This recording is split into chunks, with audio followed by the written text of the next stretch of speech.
This could be you. Dun dun. Are you sick and tired of moving furniture only to get it stuck in a stairwell?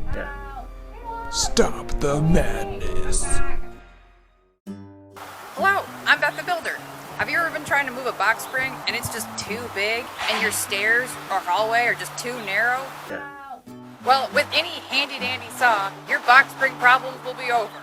What you're gonna do is get your box spring unstuck. And then, this is very important, saw that bitch in half.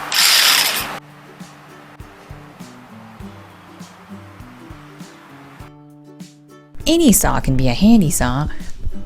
Just bring that furniture outside and chop it in half. Your days of furniture being stuck in your stairwells are over. Wow, amazing.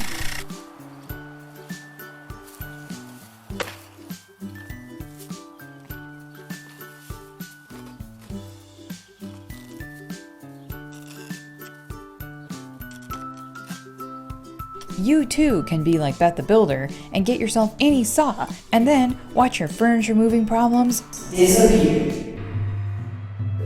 Don't let this happen to you.